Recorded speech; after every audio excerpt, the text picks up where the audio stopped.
Hey there. So you want to learn how to code, but you don't know where to start. That's what we're going to deal with today.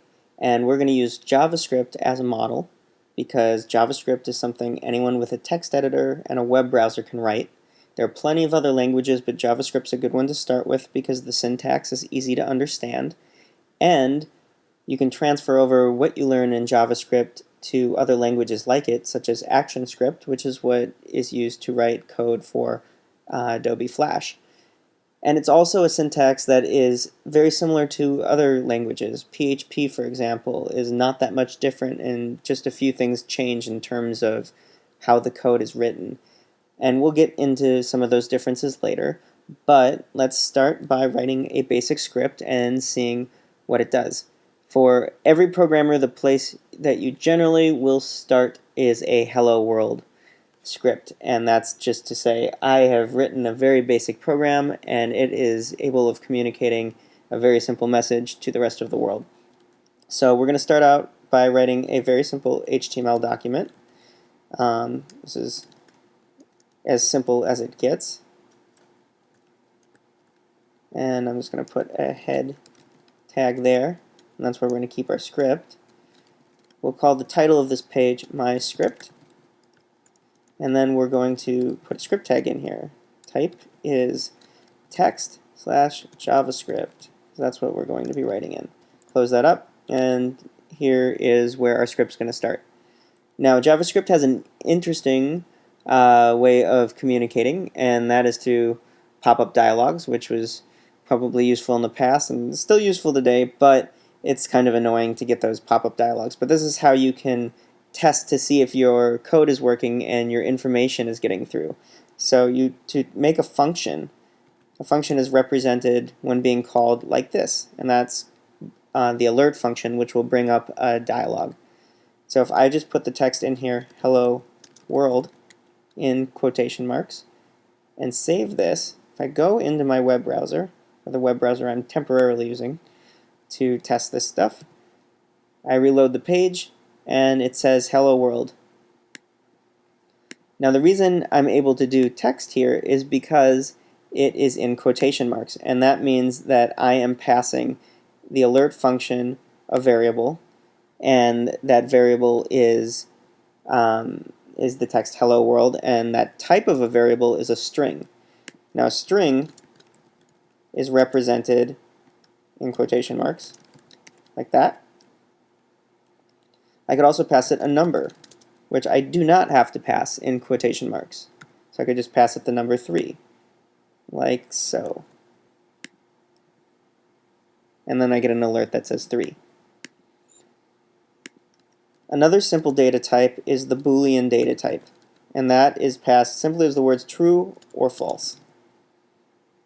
And so if I were to put true in here, I don't have to put it in quotation marks. It'll just show up as true. And that's really good for testing things, and we'll get into what these data types do a little bit more later, but those are the primary data types you'll be using to write simple applications.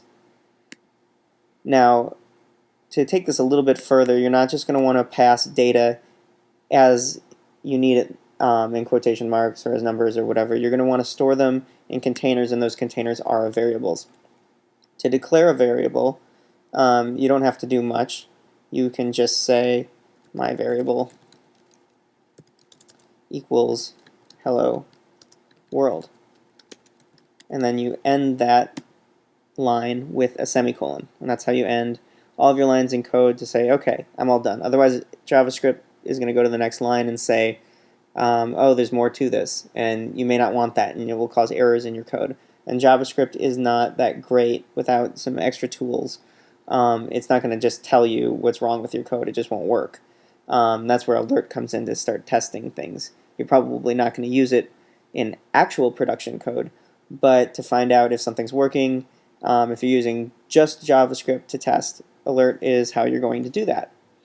So instead of putting hello world in quotation marks in alert, I'm going to put alert my variable, and then alert's going to say, oh, what are the contents of my variable? And see how this isn't in quotation marks? It's because I'm calling something else that was declared in the code.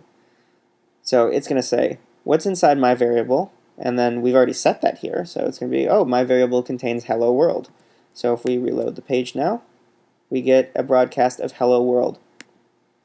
Now, here's where things start to differ in other languages. Some are strictly typed, and some are loosely typed. JavaScript is a loosely typed language because I was just able to say my variable equals hello world. But that is not very specific. I'm not saying it's a variable, which I can declare by saying var my variable. And I'm also not saying what kind of variable it is. Now JavaScript realizes that this is a string because I have it in quotation marks. But to strictly type something, you put :string. Now you don't do this in JavaScript, but if you were in ActionScript, this is how you would declare a string variable. But we can just do it like this. Now you'll hear arguments on both sides, whether strictly typed or loosely typed is better. I personally prefer strictly typed because then I know exactly what I'm dealing with, and there's less room for error because you specify everything. But then it can also cause some problems and make your code a little bit more difficult to deal with. So there are arguments on both sides. But basically, that is how you make a variable.